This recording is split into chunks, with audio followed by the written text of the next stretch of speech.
Hello students, let's continue our class. हम 28 राज्य और 9 केंद्र शासित प्रदेश के बारे में हम संक्षेप में अध्ययन कर रहे हैं। ठीक है, तो आज के इस वीडियो में हम इसी को आगे जारी रखेंगे और आज जो 28 राज्य और 9 केंद्र शासित प्रदेश में से जो शेष रह गया है उसे आज समाप्त करेंगे। ठीक है, तो आज हम देखेंगे कर्नाटक, केरल, तमिलनाडु, आंध्र प्रदेश, पुदुचेरी, अंडमान एवं निकोबार द्वीप समूह एवं लक्षद्वीप के बारे में। ठीक है, तो आज थोड़ा राज्य और केंद्र शासित प्रदेशों की संख्या अधिक है और एक ही मानचित्र में इन सबको समाया गया है, तो जो फैक्ट्स की डेंसिटी है वो थोड़ा सा अधिक हो गया है। तो प्लीज़ थोड़ा सा आप केयरफुली वीडियो को सुनेंगे, ठीक है, और ध्यान से देखेंगे। ठीक है, डेंसिटी थोड़ा ज़्यादा हो गया है इस तथ्यों का, तो थोड़ा सा ध्यान से देखेंगे। ठीक है, तो चलिए क्लास आगे कंटिन्यू करते हैं। ठीक है, सबसे पहले देखेंगे हम कर्नाटक के बारे में। कर्नाटक दक्षिण भारत का एक महत्वपूर्ण राज्य कर्नाटक। ठीक है, कर्नाटक के संबंध में कुछ महत्वपूर्ण तथ्य देखेंगे। कर्नाटक, इसका कुल क्षेत्रफल 1,91,719 वर्ग kilometre, 1,91,791 square kilometre. Population 6,10,95,297 as per 2011 census. 6,10,95,297 2011 के जनगणना के अनुसार। कर्नाटक का स्थापना जो किया गया है यह नवंबर 1, 1956।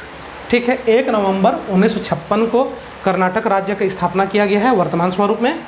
ठीक है, कर्नाटक का जो मुख्य भाषा है वो कन्नड़ भाषा है। कन्नड़ भाषा का मुख्य रूप से प्रयोग किया जाता है। कर्नाटक की स्थिति देखेंगे। ठीक है, कर्नाटक और उसके पड़ोसी। कर्नाटक के उत्तर में महाराष्ट्र स्थित है। कर्नाटक के उत्तर में महाराष्ट्र, उत्तर पश्चिम में गोवा, उत्तर पश्चिम में गोवा। कर्नाटक के उत्तर पूर्व में तेलंगाना, उत्तर पूर्व में तेलंगाना। कर्नाटक के पूर्व में आंध्र प्रदेश, दक्षिण पूर्व में तमिलनाडु, दक्षिण में केरल एवं पश्चिमी भाग में अरब सागर स्थित है। तो इनसे कर्नाटक घिरा हुआ है। ठीक है, तो ये कर्नाटक की स्थिति। आगे अन्य तथ्यों में देखेंगे। कर्नाटक का जो समुद्र का तट है इसे कन्नड़ कोस्ट के नाम से जाना जाता है। कन्नड़ कोस्ट। ठीक है, तो भारत के समुद्र तटों को अलग अलग राज्यों में अलग अलग स्थानों में अलग अलग नाम से जाना गया है। गुजरात में हम काठियावाड़ तट या पोरबंदर तट देख चुके हैं। महाराष्ट्र गोवा में कोंकण तट देख चुके हैं। कर्नाटक के तट को कन्नड़ तट के नाम से जाना जाता है। ठीक है, कर्नाटक की राजधानी बेंगलुरु। बेंगलुरु कर्नाटक की राजधानी एक महत्वपूर्ण वित्तीय एवं औद्योगिक नगर है। खास करके आईटी एवं सॉफ्टवेयर टेक्नोलॉजी के लिए प्रसिद्ध है। आईटी उद्योग और सॉफ्टवेयर उद्योग के लिए प्रसिद्ध है। इसे भारत की आईटी राजधानी, आईटी कैपिटल ऑफ इंडिया के नाम से भी जाना जाता है। यहाँ बहुत सारी आईटी और सॉफ्टवेयर कंपनियाँ कार्यरत हैं। ठीक है, बेंगलुरु जो है एक बहुत ही खूबसूरत शहर भी है और साथ ही साथ यहाँ पर अन्य कई प्रकार के उद्योगों जैसे फार्मास्यूटिकल इंडस्ट्री, ठीक है, और उसी तरह से सिल्क इंडस्ट्री, रेशम उद्योग और कई अन्य उद्योगों का भी विकास हुआ है। Electronics industry. ठीक है, यहाँ पर हिंदुस्तान एरोनॉटिक्स लिमिटेड हाल, इसके द्वारा वायुयान यानी एयरक्राफ्ट इत्यादि भी बनाया जाता है। ठीक है, बेंगलुरु में मशीनरी इत्यादि कई प्रकार के उद्योगों का विकास हुआ है। बेंगलुरु। अन्य महत्वपूर्ण शहरों में मैसूरू। मैसूरू जो है ये भी एक आईटी सिटी है, सॉफ्टवेयर सिटी है। यहाँ पर भी आईटी और सॉफ्टवेयर से संबंधित, ठीक है, काम होता है। उद्योग का स्थापना हुआ है। अन्य शहरों में देखेंगे बेलागावी जो कि उत्तरी कर्नाटक का एक महत्वपूर्ण शहर है। बेलागावी। ठीक है, धारवाड़, उसके अलावा हुबली। ठीक है, और बेल्लारी, ये कुछ महत्वपूर्ण नगर है। बेल्लारी के पास में हम्पी। हम्पी एक ऐतिहासिक नगर है, विजयनगर साम्राज्य से संबंधित। हम्पी, जब इतिहास देखेंगे तब उसके बारे में देखेंगे। हम्पी। उसके अलावा अन्य महत्वपूर्ण शहरों में कोलार। कोलार जो कि भारत का एक महत्वपूर्ण सोना का खदान है। सबसे बड़ा सोना का खदान कोलार गोल्ड माइन, ठीक है, जो कि कर्नाटक के पूर्वी भाग में बेंगलुरु से पूर्व में स्थित है कोलार।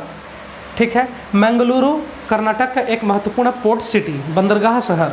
ठीक है, मंगलुरु जो कि अरब सागर के तट पर कर्नाटक के दक्षिण पश्चिम में स्थित मंगलुरु। मंगलुरु के पास में एक महत्वपूर्ण लोहा का खदान है कुद्रेमुख।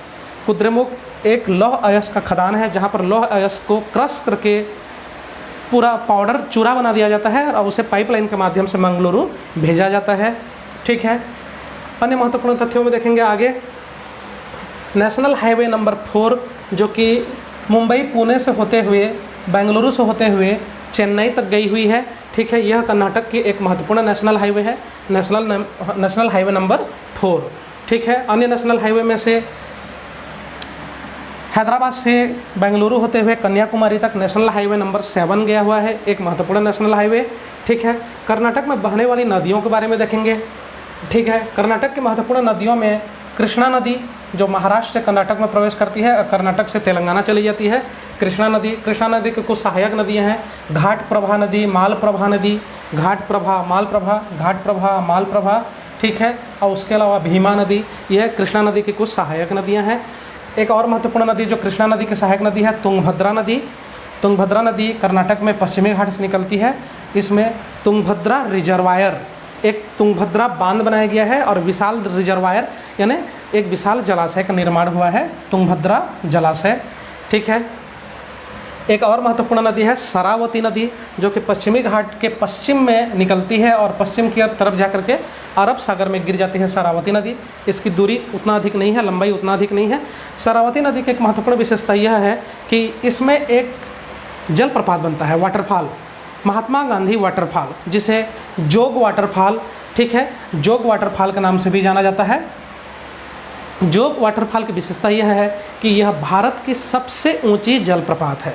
भारत की सबसे ऊंची जलप्रपात, यदि हम स्ट्रेट जलप्रपात की बात करते हैं तो भारत की सबसे ऊंची जलप्रपात है। ठीक है, अन्य और भी दूसरे जलप्रपात हैं जो थोड़ा स्टीयरिंग करती हुई, यानी बार बार इस तरह से गिरती हुई नीचे चली जाती है। ठीक है, तो इस प्रकार के जलप्रपात कुछ उड़ीसा में भी हैं जो इससे महात्मा गांधी जलप्रपात से भी ज़्यादा ऊंचे हैं, लेकिन उनके बारे में हम विस्तार से जब रिलीफ फीचर देखेंगे, ठीक है, भारत में उच्चावच, तब उसके बारे में विस्तार से देखेंगे। यदि स्ट्रेट सीधा खड़ी जलप्रपात जो है, खड़ी जलप्रपातों में देखते हैं तो भारत की सबसे ऊंची जलप्रपात जो है वो महात्मा गांधी जलप्रपात है, शरावती नदी पर, कर्नाटक में। ठीक है, अन्य तथ्यों में कर्नाटक की एक महत्वपूर्ण पहाड़ी है बाबा बुदन की पहाड़ी। बाबा बुदन की पहाड़ी, बाबा बुदन की पहाड़ी जो है वो लौह अयस्क के भंडार के लिए प्रसिद्ध है, लौह अयस्क के भंडार के लिए प्रसिद्ध है। उसी के पास में स्थित है कुद्रेमुख। ठीक है, यहाँ पर कावेरी नदी बहती है। ठीक है, कावेरी नदी तल कावेरी से कावेरी नदी का उद्गम होता है। ठीक है, ब्रह्मगिरी तल कावेरी से पश्चिमी घाट का एक महत्वपूर्ण स्थान है तल कावेरी, वहाँ से कावेरी नदी का उद्गम होता है। और कावेरी नदी में कृष्ण राजा सागर बांध एवं रिजर्वायर जलाशय यह बनाया गया है। शिव समुद्रम इत्यादि भी यहाँ पर प्रोजेक्ट है, मल्टीपर्पज़ प्रोजेक्ट शिव समुद्रम। ठीक है, और साथ ही साथ कावेरी जलप्रपात भी स्थित है। ठीक है, कर्नाटक में कावेरी जलप्रपात यहाँ पर स्थित है। तो ये कावेरी नदी जो कर्नाटक से तमिलनाडु चली गई है, तमिलनाडु में डेल्टा बना करके गिर जाती है कावेरी नदी। ठीक है, अन्य तथ्यों में देखते हैं, बेंगलुरु के दक्षिण में बनेरघट्टा नामक एक नेशनल पार्क है, बनेरघट्टा नेशनल पार्क। अन्य national park Nagarhole national park. Nagarhole national park जो है वो कर्नाटक के दक्षिण पश्चिम में स्थित एक महत्वपूर्ण नेशनल पार्क। ठीक है, रंगनथिट्टू नेशनल पार्क। ठीक है, मैसूरू के उत्तर में रंगनथिट्टू नेशनल पार्क एक महत्वपूर्ण नेशनल पार्क है। तो इस तरह से नागरहोल, रंगनथिट्टू, बनेरघट्टा, ये परीक्षाओं में बार बार पूछा जाता है। ये कुछ कर्नाटक के महत्वपूर्ण नेशनल पार्क हैं। ठीक है, तो ये कर्नाटक के संबंध में कुछ महत्वपूर्ण तथ्य हुआ। अन्य तथ्यों में देखते हैं, कर्नाटक में कृषि का विकास बहुत ही अधिक हुआ है, खास करके यहाँ पर चावल का उत्पादन। ठीक है, चावल, कपास, दलहन तिलहन का उत्पादन, फलों का उत्पादन और उसके अलावा रेशम का उत्पादन, रेशम और रेशमी कपड़ों के उत्पादन में कर्नाटक भारत में नंबर 1 है, पहले स्थान पर है रेशम एवं रेशमी कपड़ों के उत्पादन में। ठीक है, अन्य यहाँ पर जो बागानी खेती इत्यादि भी की जाती है, रबड़ की खेती, कॉफ़ी की खेती, चाय की खेती। ठीक है, कॉफ़ी की खेती में देखते हैं तो भारत में सबसे ज़्यादा कॉफ़ी का उत्पादन कर्नाटक में होता है। इसके अलावा रबड़ की खेती भी होती है, यहाँ पर चाय की खेती भी होती है। ठीक है, तो ये कुछ महत्वपूर्ण यहाँ पर कृषि एवं वन्य जो उत्पादन होता है। ठीक है, इसके अलावा यहाँ पर जंगलों में चंदन की लकड़ी इत्यादि भी प्राप्त किया जाता है। चंदन की लकड़ी भी यहाँ पर एक महत्वपूर्ण संसाधन के रूप में पाया जाता है कर्नाटक में। ठीक है, तो ये कर्नाटक के संबंध में कृषि एवं वन्य संसाधन। ठीक है, खनिज संसाधन में यदि देखते हैं तो यहाँ का मुख्य खनिज संसाधन लोहा इस्पात है। ठीक है, लौह अयस्क है। तो लौह अयस्क के बहुत सारे खदान हैं यहाँ पर। और साथ ही साथ यहाँ पर भद्रावती में, ठीक है, भद्रावती जो है वो कर्नाटक के एक महत्वपूर्ण लोहा इस्पात केंद्र है। ठीक है, लोहा इस्पात उद्योग की स्थापना किया गया है भद्रावती। अब भद्रावती भारत का एक पुराना लोहा इस्पात उद्योग केंद्र है। ठीक है, भद्रावती। तो ये हो गया कर्नाटक के संबंध में कुछ महत्वपूर्ण तथ्य। अब कर्नाटक से आगे बढ़ते हैं केरल की तरफ, ठीक है। केरल के कुछ महत्वपूर्ण तथ्यों को देखेंगे। सबसे पहला केरल का क्षेत्रफल। केरल जिसका कुल क्षेत्रफल है 38,852 वर्ग किलोमीटर, 38,852, ठीक है, 38,852 स्क्वायर किलोमीटर। केरल की कुल जनसंख्या 3,34,06,061 एज पर 2011 सेंसस, 3,34,06,061 कुल जनसंख्या है 2011 के जनगणना के अनुसार। केरल की सबसे महत्वपूर्ण विशेषता यहाँ की सेक्स रेशियो, ठीक है, यहाँ की लिंगानुपात 1084, मतलब प्रति 1000 पुरुषों के पीछे 1084 महिलाएं, यानी पुरुषों की तुलना में महिलाओं की संख्या यहाँ पर बहुत अधिक है। तो इस तरह से लिंगानुपात में भारत में नंबर 1 राज्य जो है वो केरल है, ठीक है। लिंगानुपात की स्थिति बहुत अच्छा है यहाँ पर। और साथ ही साथ केरल की जो मुख्य भाषा है वो मलयालम भाषा है, ठीक है। केरल की स्थापना नवंबर 1, 1956 को, वर्तमान जो केरल का स्वरूप है, इस स्वरूप में केरल राज्य की स्थापना जो हुआ है 1 नवंबर 1956 को हुआ है। एक्चुअल में यहाँ पर कोची, त्रावणकोर और मालाबार इन क्षेत्रों को मिला करके केरल राज्य का गठन किया गया। केरल राज्य का गठन 1 नवंबर 1956 को, कोची, त्रावणकोर एवं मालाबार इन क्षेत्रों को मिला करके, ठीक है। अन्य तथ्यों में देखते हैं केरल की सीमा। केरल के पश्चिम में अरब सागर स्थित है, केरल के उत्तर में कर्नाटक, केरल के पूर्व में तमिलनाडु, ठीक है। तो ये केरल के जो सीमाएं हैं तमिलनाडु और कर्नाटक के साथ स्पर्श करती है। अब पश्चिमी भाग में अरब सागर स्थित है। तो अरब सागर की जो तट है केरल में, इसे मालाबार कोस्ट, मालाबार तट के नाम से जाना जाता है, मालाबार तट, ठीक है। अन्य तथ्यों में देखेंगे केरल की राजधानी थिरुवनंतपुरम। थिरुवनंतपुरम केरल के दक्षिण में स्थित एक महत्वपूर्ण नगर, केरल की राजधानी, ठीक है। इसी के पास में कोवलम बीच, एक बीच है, कोवलम बीच, समुद्री बीच है, जो कि लाखों की संख्या में पर्यटक जो है देश विदेश से यहाँ पर घूमने के लिए जाते हैं। कोवलम बीच जो कि पर्यटन के लिए एक प्रसिद्ध स्थान है, ठीक है। अन्य शहरों में देखते हैं कोची, केरल का सबसे बड़ा नगर, ठीक है, और बंदरगाह शहर कोची, ठीक है। केरल का सबसे बड़ा नगर और बंदरगाह शहर कोची एक महत्वपूर्ण व्यावसायिक औद्योगिक केंद्र है, ठीक है। और आयात निर्यात यहाँ पर बहुत अधिक किया जाता है। यहाँ पर पेट्रो रसायन उद्योग का विकास हुआ है, ठीक है। पेट्रोलियम रिफाइनरी प्लांट का स्थापना किया गया है। पेट्रोलियम जो तेल परिष्करणशाला, ठीक है, तेल शोधनशाला या तेल परिष्करणशाला, पेट्रोलियम रिफाइनरी इंडस्ट्री का स्थापना किया गया है कोची में। इसके अलावा अन्य महत्वपूर्ण नगरों में कोझिकोड, ठीक है, कोझिकोड के अलावा कन्नूर, ये केरल के कुछ और महत्वपूर्ण नगर हैं। और नगरों में देखते हैं तो कासरगोड है, उसके अलावा एर्नाकुलम में केरल हाईकोर्ट की स्थापना किया गया है, ठीक है। तो ये मल्लापुरम हो गया। ये कुछ महत्वपूर्ण नगर हैं जो केरल में स्थित हैं। केरल में बहने वाली नदियाँ, केरल एक सक्रिय राज्य होने के कारण, ठीक है, यहाँ पर ज़्यादा संख्या में नदियाँ नहीं हैं। जितनी भी नदियाँ हैं वो सब छोटी छोटी नदियाँ हैं, लंबाई अधिक नहीं है। एक महत्वपूर्ण नदी है पेरियार नदी। पेरियार नदी जो कि केरल से तमिलनाडु की तरफ चली जाती है और इसमें तमिलनाडु में एक रिजर्वायर बनाया गया है, ठीक है। पेरियार नदी के पास में ही पेरियार नाम का एक नेशनल पार्क भी है। पेरियार नेशनल पार्क केरल का एक महत्वपूर्ण नेशनल पार्क है, पेरियार नेशनल पार्क। इसके अलावा केरल में एक और नेशनल पार्क है, साइलेंट वैली नेशनल पार्क, शांत घाटी नेशनल पार्क। फूलों की घाटी नेशनल पार्क कहाँ पे है? वो उत्तराखंड में है। कन्फ्यूज होते हैं स्टूडेंट। फूलों की घाटी नेशनल पार्क उत्तराखंड में स्थित है और शांत घाटी silent valley national park Kerala में स्थित है, ठीक है। अन्य तथ्यों में देखते हैं यहाँ पर वायनाड सेंचुरी एक अभ्यारण्य है, वायनाड सेंचुरी, ये भी प्रसिद्ध है। यहाँ पर कुछ महत्वपूर्ण झीलें हैं। समुद्र का पानी जमीन जो स्थलमंडल है उसके अंदर घुस गई है, मुख्य भूमि के अंतर्गत, ठीक है। और इस तरह से कुछ लैगून झीलों का निर्माण हुआ है। इनमें से एक है वेमनाथ झील। वेमनाथ झील जो कि बोट रेसिंग के लिए प्रसिद्ध है, बोट रेसिंग के लिए प्रसिद्ध है वेमनाथ झील। और एक और झील है अष्टमुदी झील। अष्टमुदी झील जो कि तिरुवनंतपुरम के उत्तर में स्थित है। ये भी एक प्रकार का लैगून लेक है, यानी समुद्र का पानी मुख्य भूमि के अंदर प्रवेश कर गया है। तो इस प्रकार के लेक हैं यहाँ पर, इस प्रकार की झीलें हैं, ठीक है। अन्य तथ्यों में देखते हैं केरल में कृषि उत्पादन। केरल जो है वो व्यावसायिक वाणिज्यिक कृषि और बागानी कृषि के लिए प्रसिद्ध है। वैसे चावल का उत्पादन तो किया जाता है, लेकिन यहाँ के मुख्य फसलों में नारियल, रबड़, ठीक है, कॉफ़ी, टी यानी चाय, कॉफ़ी, रबड़, नारियल, ठीक है, और मसालों की खेती। मसालों में इलायची, लौंग, दालचीनी, जायफल और इस प्रकार के कई प्रकार के अन्य जो मसाले के जो इंग्रेडिएंट्स होते हैं, मसाले के बहुत सारे जो पौधे होते हैं, फसल होते हैं, इनका उत्पादन केरल में किया जाता है। प्राचीन काल से ही मसालों की खेती के लिए प्रसिद्ध है केरल, ठीक है।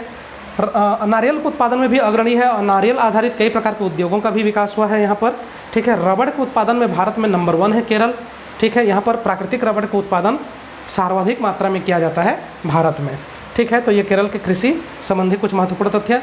औद्योगिक विकास में देखते हैं तो केरल में कृषि आधारित उद्योगों का विकास अधिक हुआ है, ठीक है। खास करके काजू परिष्करण संयंत्र यानी काजू को जो रिफाइंड किया जाता है उसका संयंत्र, उसके अलावा नारियल से संबंधित उद्योगों का विकास, ठीक है।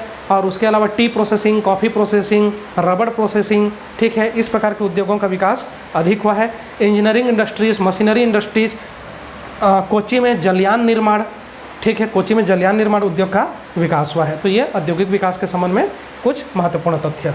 तो ये हो गया केरल के संबंध में कुछ महत्वपूर्ण तथ्य। अब आगे बढ़ते हैं तमिलनाडु की तरफ।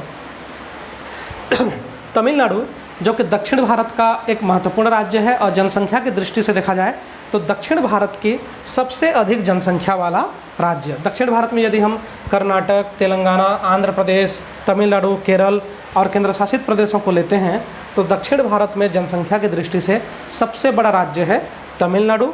तमिलनाडु के संबंध में कुछ महत्वपूर्ण तथ्यों को देखेंगे। कुल क्षेत्रफल है 1,30,058 स्क्वायर किलोमीटर, 1,30,058 वर्ग किलोमीटर। जनसंख्या बहुत ही अधिक है, जनसंख्या घनत्व भी बहुत ही अधिक है। एज पर 2011 सेंसस 7,21,47,030 यहाँ की कुल जनसंख्या।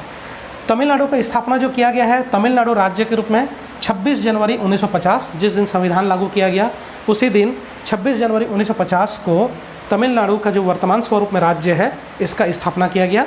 यानी तमिलनाडु इससे पहले मद्रास प्रेसिडेंसी के अंतर्गत आता था। मद्रास प्रेसिडेंसी जो दक्षिण भारत के अधिकांश भागों में इसका विस्तार था मद्रास प्रेसिडेंसी का, उसी का ही पुनर्गठन करके तमिलनाडु राज्य का गठन किया गया, ठीक है, 26 जनवरी 1950 को। यहाँ का मुख्य भाषा जो है तमिल भाषा है, भारत की प्राचीनतम भाषा तमिल भाषा, ठीक है। यह तमिलनाडु की मुख्य भाषा। अन्य तथ्यों में देखते हैं तमिलनाडु की स्थिति। तमिलनाडु के उत्तर में आंध्र प्रदेश स्थित है, तमिलनाडु के उत्तर पश्चिम में कर्नाटक, तमिलनाडु के पश्चिम में केरल स्थित है, तमिलनाडु के पूर्व में बंगाल की खाड़ी, दक्षिण पूर्व में बंगाल की खाड़ी, दक्षिण पूर्व में मन्नार की खाड़ी एवं दक्षिण में इंडियन ओशियन, हिंद महासागर, ठीक है। तो इस प्रकार से ये तमिलनाडु की स्थिति। तमिलनाडु की राजधानी चेन्नई, ठीक है। भारत के सबसे बड़े महानगरों में से एक चेन्नई महानगर, यह तमिलनाडु की राजधानी, पहले यह मद्रास के नाम से जाना जाता था, ठीक है। चेन्नई जो कि मोटर वाहन उद्योग, पेट्रोल रसायन उद्योग, ठीक है, और उसी तरह से इंजीनियरिंग इंडस्ट्री और कई प्रकार के अन्य जैसे फार्मास्यूटिकल इंडस्ट्री, इस प्रकार के उद्योगों के लिए प्रसिद्ध है चेन्नई, ठीक है। और दक्षिण भारत का एक महत्वपूर्ण वाणिज्यिक व्यापारिक केंद्र है, वित्तीय केंद्र है चेन्नई, ठीक है।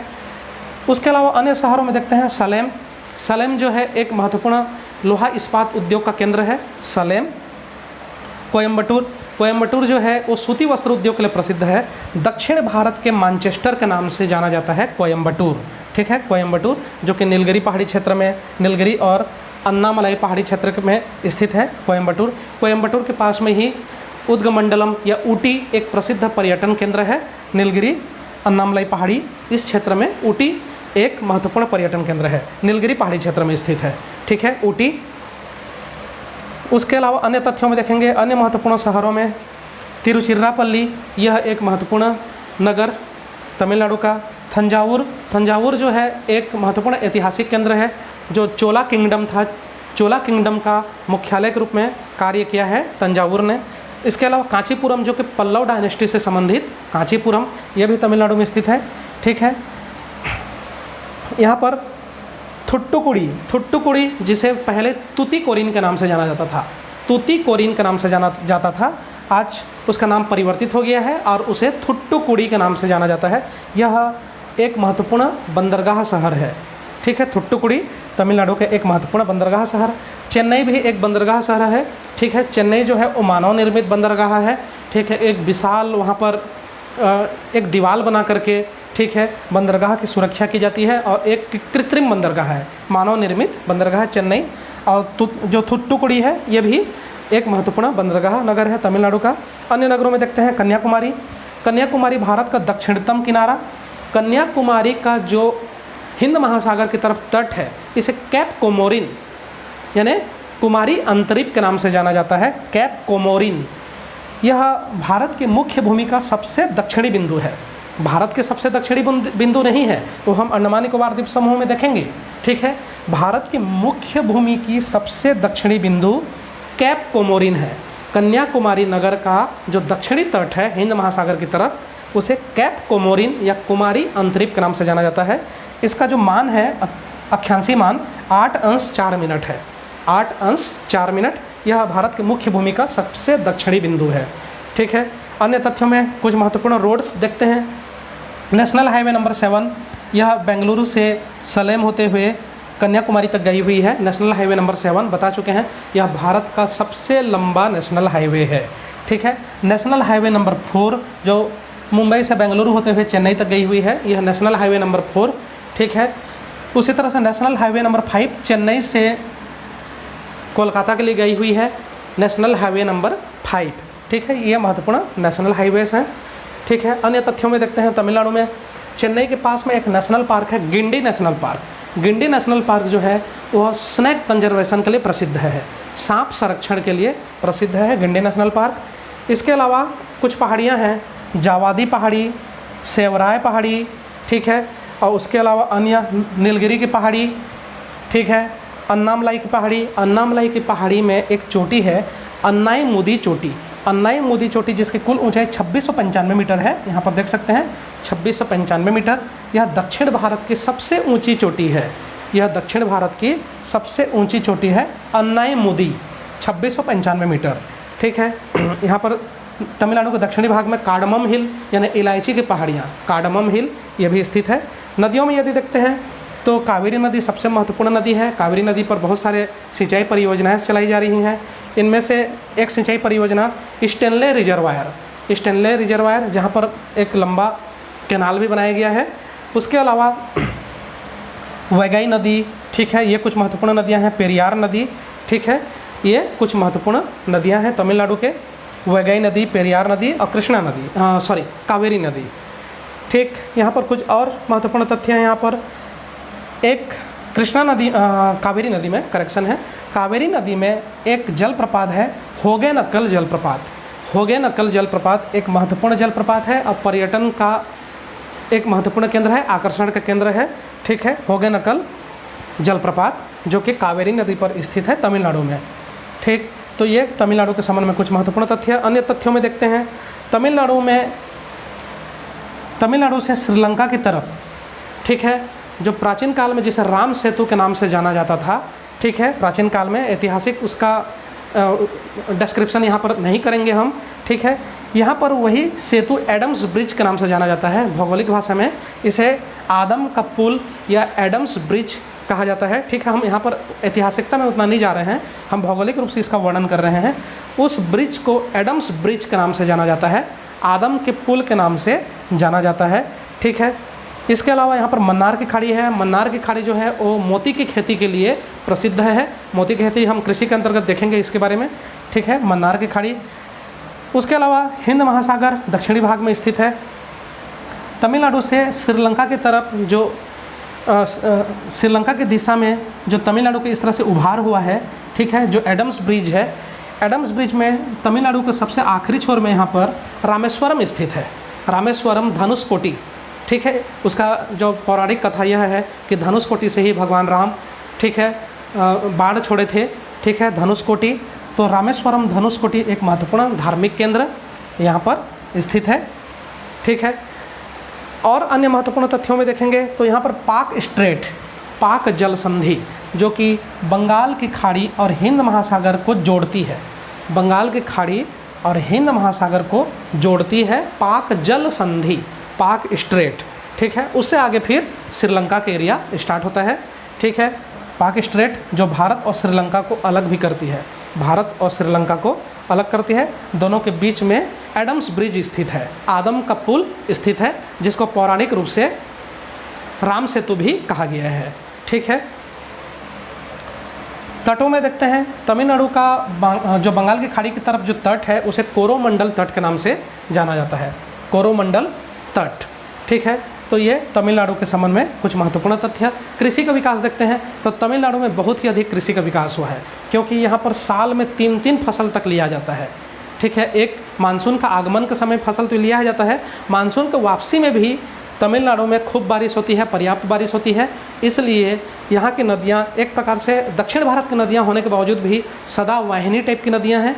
ठीक है, साल भर बहती रहती हैं। ठीक है, उत्तर भारत की नदियों की तरह ज़्यादा मात्रा में पानी तो नहीं बहता है, लेकिन फिर भी साल भर पानी बहती रहती है यहाँ पर, इसलिए यहाँ पर सिंचाई इत्यादि का विकास बहुत ही अधिक होने के कारण कृषि का विकास अधिक हुआ है। यहाँ पर जो मुख्य रूप से लिए जाने वाले फसल है वो चावल है, चावल के अलावा कपास की खेती की जाती है, मक्का की खेती की जाती है, उसके अलावा कुछ महत्वपूर्ण प्लांटेशन एग्रीकल्चर बागानी खेती जैसे चाय, कॉफ़ी, रबड़ इत्यादि की भी खेती की जाती है, मसालों की खेती की जाती है पहाड़ी ढलानों क्षेत्र में, पहाड़ों के ढलानों के क्षेत्र में। ठीक है, तो ये कुछ महत्वपूर्ण कृषि उत्पादन है। खनिजों में भी देखा जाए तो चूना पत्थर इत्यादि निकाला जाता है, हालांकि खनिज उतना ज़्यादा खनिज की दृष्टि से संपन्न नहीं है तमिलनाडु। ठीक है, औद्योगिक विकास यहाँ पर बहुत ही अधिक हुआ है। ठीक है, यहाँ पर जीडीपी भी बहुत ही अधिक है, सकल घरेलू उत्पाद, क्योंकि औद्योगिक विकास तमिलनाडु का बहुत ही अधिक हुआ है। यहाँ खास करके सूती वस्त्र उद्योग, मोटर वाहन उद्योग, औषधि निर्माण उद्योग, ठीक है, और अन्य कई प्रकार के कृषि आधारित उद्योगों का विकास अधिक हुआ है। ठीक है, तो ये तमिलनाडु के संबंध में कुछ महत्वपूर्ण तथ्य। आगे देखते हैं आंध्र प्रदेश। आंध्र प्रदेश दक्षिण भारत का एक महत्वपूर्ण राज्य आंध्र प्रदेश, इसके बारे में हम अध्ययन करेंगे। आंध्र प्रदेश का जो क्षेत्रफल है 1,60,205 वर्ग किलोमीटर, 1,60,205 स्क्वायर किलोमीटर। जब तेलंगाना के साथ यह संयुक्त रूप से था तो 2,75,000 वर्ग किलोमीटर का आसपास था, और यह भारत का चौथा सबसे बड़ा राज्य था। लेकिन तेलंगाना के अलग होने के बाद यहाँ का क्षेत्रफल 1,60,205 वर्ग किलोमीटर रह गया है। ठीक है, जनसंख्या 4,93,86,799। ठीक है, 4,93,86,799 एज पर 2011 सेंसस। ठीक है, लैंग्वेज यहाँ का जो मुख्य लैंग्वेजेस हैं तेलुगु, उर्दू, इन भाषाओं का प्रयोग किया जाता है। अक्टूबर 1953 में मद्रास प्रेसिडेंसी से अलग होकर के आंध्र प्रदेश का गठन किया गया। तेलुगु भाषा के आधार पर आंध्र प्रदेश राज्य का गठन किया गया। ठीक है, ऐतिहासिक कहानी है, इस पर हम उतना विस्तार से नहीं जाएंगे। अक्टूबर 1953 को आंध्र प्रदेश राज्य का गठन किया गया, वर्तमान तेलंगाना भी इसमें सम्मिलित था। ठीक है, उसके बाद फिर आगे जा करके फिर से पुनर्गठन किया गया, और 2 जून सन 2014 को तेलंगाना को विभाजित करके अलग राज्य बनाया गया। ठीक है, तो वर्तमान समय में आंध्र प्रदेश का जो स्वरूप है वो 2 जून 2014 के बाद इस प्रकार से है। हालांकि राज्य के रूप में गठन इसका अक्टूबर 1953 को हुआ था। ठीक, आंध्र प्रदेश की स्थिति देखेंगे आप आगे। आंध्र प्रदेश उत्तर से उड़ीसा, उत्तर से ही छत्तीसगढ़, छत्तीसगढ़ के साथ भी इसका छोटी सी सीमा है। ठीक है, उत्तरी दिशा में तेलंगाना, उत्तर पश्चिम और पश्चिम की तरफ कर्नाटक, आंध्र प्रदेश के दक्षिण में तमिलनाडु स्थित है, और आंध्र प्रदेश के पूर्व में बंगाल की खाड़ी स्थित है। तो इस प्रकार के से ये आंध्र प्रदेश की सीमाएं स्पष्ट होती है, उसकी स्थिति स्पष्ट होती है। ठीक है, आंध्र प्रदेश के संबंध में अन्य महत्वपूर्ण तथ्य, आंध्र प्रदेश की नदियाँ, महत्वपूर्ण नदियों में गोदावरी नदी जो डेल्टा बना करके बंगाल की खाड़ी में गिर जाती है, कृष्णा नदी जो कि तेलंगाना और आंध्र प्रदेश के बीच में सीमा बनाती है। ठीक है, कुछ दूरी तक, और आगे जा करके यह बंगाल की खाड़ी में गिर जाती है, कृष्णा नदी डेल्टा बनाते हुए। ठीक है, कृष्णा और गोदावरी के बीच में कोलेरू एक झील है, कोलेरू झील। ठीक है, कोलेरू झील का यहाँ पर निर्माण हुआ है, कोलेरू झील। कोलेरू झील गोदावरी और कृष्णा के बीचों बीच स्थित है, कोलेरू झील। ठीक है, कृष्णा नदी पर यहाँ पर नागार्जुन सागर परियोजना बनाई गई है, जो कि तेलंगाना और आंध्र प्रदेश के बॉर्डर में स्थित है। तेलंगाना और आंध्र प्रदेश के सीमा पर स्थित नागार्जुन सागर परियोजना कृष्णा नदी पर। ठीक है, अन्य नदियों में पेन्नूरू नदी, ठीक है, किताबों में पेन्नर नदी के नाम से भी इसे जाना गया है, इसका नाम चेंज हो गया है, पेन्नूरू नदी एक महत्वपूर्ण नदी है। ठीक है। यहाँ पर एक महत्वपूर्ण झील है पुलिकट झील। पुलिकट झील एक लैगून झील है।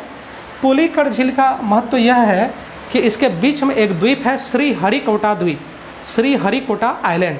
यहाँ से अंतरिक्ष यानों, उपग्रहों इत्यादि का लॉन्चिंग किया जाता है। उपग्रह सैटेलाइट्स जो हैं, ठीक है, सैटेलाइट का लॉन्चिंग किया जाता है श्रीहरिकोटा द्वीप से, ठीक है। सतीश धवन अंतरिक्ष केंद्र, तो सतीश धवन अंतरिक्ष केंद्र जो है वो श्रीहरिकोटा द्वीप में स्थित है और श्रीहरिकोटा द्वीप पुलिकट झील के बीच में स्थित है। यहाँ से सैटेलाइट इत्यादि लॉन्च किया जाता है, ठीक है। इसरो का एक महत्वपूर्ण सेंटर है यह। जो आंध्र प्रदेश की सीमा है बंगाल की खाड़ी में, बे ऑफ बंगाल में जो सीमा है, इसे दक्षिणी भाग में रॉयल सीमा कोस्ट या रॉयल सीमा तट कहा जाता है और उत्तर की तरफ नॉर्थ सिरकार कोस्ट, ठीक है। आंध्र प्रदेश के उत्तरी भाग और उड़ीसा का जो तट है उसे नॉर्थ सिरकार कोस्ट, उत्तरी सरकार तट, ठीक है, उत्तरी सरकार तट के नाम से जाना जाता है, ठीक। अन्य तथ्यों में देखते हैं आंध्र प्रदेश के कुछ महत्वपूर्ण नगर, अमरावती जो कि आंध्र प्रदेश की राजधानी है। हालांकि अभी भी हैदराबाद आंध्र प्रदेश के कई कार्यालय अभी भी हैदराबाद से ही संचालित की जा रही हैं। कई प्रकार के जो हेडक्वार्टर्स हैं वो हैदराबाद से ही संचालित की जा रही हैं और कुछ कार्यालयों को अमरावती शिफ्ट किया गया है और अमरावती को राजधानी के रूप में डेवलप किया जा रहा है। तो आंध्र प्रदेश की राजधानी अमरावती है, ठीक है, जिसे राजधानी के रूप में डेवलप किया जा रहा है, जो विजयवाड़ा के पास में ही स्थित है, कृष्णा नदी के तट पर। विजयवाड़ा वहाँ का एक महत्वपूर्ण नगर, बड़ा नगर विजयवाड़ा, ठीक है, जो कि कृष्णा नदी के तट पर स्थित। विशाखापट्टनम आंध्र प्रदेश का सबसे बड़ा नगर, ठीक है, और साथ ही साथ औद्योगिक दृष्टि से एक महत्वपूर्ण नगर है। यह एक बंदरगाह नगर है। यहाँ पर जलयान निर्माण उद्योग, पेट्रोलियम रिफाइनरी इंडस्ट्री, तेल शोधनशाला, ठीक है, और उसके अलावा यहाँ पर लोहा इस्पात उद्योग, ठीक है, पेट्रोकेमिकल इंडस्ट्री, कई प्रकार के उद्योगों का विकास हुआ है। साथ ही साथ पर्यटन का भी एक महत्वपूर्ण केंद्र है विशाखापट्टनम। इसके पास में सीमाचालम और अन्य कई पर्यटन केंद्र हैं, ठीक है। अन्य नगरों में देखते हैं राजमहेंद्री, गोदावरी नदी के तट पर स्थित राजमहेंद्री। अन्य शहरों में काकीनाडा, काकीनाडा भी एक महत्वपूर्ण तटीय नगर है, ठीक है। तिरुपति एक धार्मिक नगर है, तिरुपति मंदिर के लिए प्रसिद्ध है तिरुपति धार्मिक नगर, ठीक है। पुट्टपर्ती, पुट्टपर्ती जो है यह भी एक महत्वपूर्ण धार्मिक नगर है पुट्टपर्ती, ठीक है। और उसके अलावा अन्य तथ्यों में देखते हैं तो अन्य महत्वपूर्ण तथ्यों में आंध्र प्रदेश के अंतर्गत नेशनल हाईवे नंबर 7 जो कि आंध्र प्रदेश से गुजरा हुआ है, उसके अलावा नेशनल हाईवे नंबर 5, यह कुछ महत्वपूर्ण रोड्स हैं, नेशनल हाईवेज हैं। श्री सैलम एक टाइगर प्रोजेक्ट है यहाँ पर, श्री सैलम जो कि आंध्र प्रदेश का एक टाइगर प्रोजेक्ट, ठीक है। उसके अलावा आंध्र प्रदेश में कृषि का विकास बहुत ही अधिक हुआ है क्योंकि आंध्र प्रदेश जो है एक समतल मैदानी क्षेत्र है और यहाँ खास करके गोदावरी और कृष्णा के जो डेल्टा क्षेत्र है, कृष्णा और गोदावरी का जो बेसिन एरिया है, ठीक है, यह समतल मैदानी और जलोढ़ मिट्टी का क्षेत्र होने के कारण यहाँ पर कृषि का पर्याप्त विकास हुआ है। मुख्य रूप से यहाँ पर चावल, ठीक है, कपास और उसके अलावा गन्ना इत्यादि का भी खेती किया जाता है, तंबाकू की खेती किया जाता है, मूंगफली, ये कुछ महत्वपूर्ण फसल है। अन्य दलहन तिलहन इत्यादि का भी उत्पादन किया जाता है। खनिजों में देखा जाए तो चूना पत्थर, एस्बेस्टस, ये कुछ महत्वपूर्ण खनिज है आंध्र प्रदेश का, ठीक है। औद्योगिक विकास की दृष्टि से देखा जाए तो कृषि आधारित उद्योगों का विकास हुआ है। साथ ही साथ विशाखापट्टनम में जलयान निर्माण, लोहा इस्पात उद्योग, ठीक है, जो पेट्रो रसायन इंडस्ट्री और उसके अलावा पेट्रोलियम रिफाइनरी, ठीक है, तेल शोधनशाला, ये कुछ महत्वपूर्ण उद्योग हैं आंध्र प्रदेश के। तो ये हो गया आंध्र प्रदेश के संबंध में कुछ महत्वपूर्ण तथ्य। अब 3 केंद्र शासित प्रदेश रह गया है, इसके बारे में देख लेते हैं। पहले अंडमान निकोबार द्वीप समूह। अंडमान निकोबार द्वीप समूह बंगाल की खाड़ी में स्थित भारत का महत्वपूर्ण द्वीप समूह है। यहाँ पर बहुत से द्वीप्स हैं, ठीक है, कई द्वीपों को मिला करके इसे एक केंद्र शासित प्रदेश बनाया गया है, अंडमान निकोबार द्वीप समूह। इसका कुल क्षेत्रफल 8249 वर्ग किलोमीटर, जनसंख्या 3,80,581, ठीक है, 3,80,581 एज पर 2011 सेंसस। नवंबर 1, 1956 को इसे केंद्र शासित प्रदेश बनाया गया। 1 नवंबर 1956 में कई राज्यों का पुनर्गठन हुआ है, ठीक है, यह एक महत्वपूर्ण तथ्य है। हिंदी, बंगाली, तमिल, अंडमानी, निकोबारी, तेलुगु, इन भाषाओं का प्रयोग किया जाता है अंडमान निकोबार द्वीप समूह में। मलयालम इत्यादि भाषाओं का भी प्रयोग किया जाता है, तमिल, मलयालम। तो कई राज्यों से लोग जाकर के अंडमान निकोबार द्वीप समूह में रहते हैं, इसलिए यहाँ पर कई प्रकार की भाषाओं का प्रयोग हुआ है। ठीक है, यहाँ पर जनजातीय समुदाय के लोग भी ठीक है पहले से रह रहे हैं। अंडमान निकोबार द्वीप समूह के द्वीप ज़्यादा महत्वपूर्ण हैं परीक्षाओं की दृष्टि से देखा जाए तो। यहाँ के जो द्वीप हैं किन किन नाम से जाना जाता है? नॉर्थ अंडमान, ठीक है, नॉर्थ अंडमान, मिडिल अंडमान, क्रम से देखते जाएंगे, साउथ अंडमान। साउथ अंडमान में राजधानी पोर्ट ब्लेयर स्थित है, राजधानी पोर्ट ब्लेयर। लिटिल अंडमान, उसके बाद फिर 10 डिग्री चैनल आता है। 10 डिग्री चैनल 10 अंश अक्षांश रेखा है, 10 अंश का अक्षांश रेखा, इसे 10 डिग्री चैनल के नाम से जाना जाता है। यह अंडमान आइलैंड्स को निकोबार आइलैंड से अलग करती है। ठीक है, 10 डिग्री चैनल के साउथ में फिर निकोबार आइलैंड्स होते हैं। ठीक है, निकोबार आइलैंड्स में क्या क्या है? सबसे पहला कार निकोबार है, कार निकोबार के बाद फिर लिटिल निकोबार, लिटिल निकोबार के बाद फिर ग्रेट निकोबार। सबसे बड़ा द्वीप जो है निकोबार आइलैंड्स में वो ग्रेट निकोबार है। और ग्रेट निकोबार का सबसे दक्षिणी बिंदु जो है वो इंदिरा पॉइंट है। और इंदिरा पॉइंट बताया जा चुका है भारत का सबसे दक्षिणतम बिंदु, southern most point of India. इसका वैल्यू कितना है? मान, अक्षांशीय मान 6 डिग्री 4 मिनट, 6 अंश 4 मिनट। ये डिग्री मिनट क्या होता है हम जब विश्व भूगोल देखेंगे तो कॉन्सेप्चुअली इसको समझेंगे अक्षांश और देशांतर रेखा के अंतर्गत। ठीक है, तो 6 डिग्री 4 मिनट।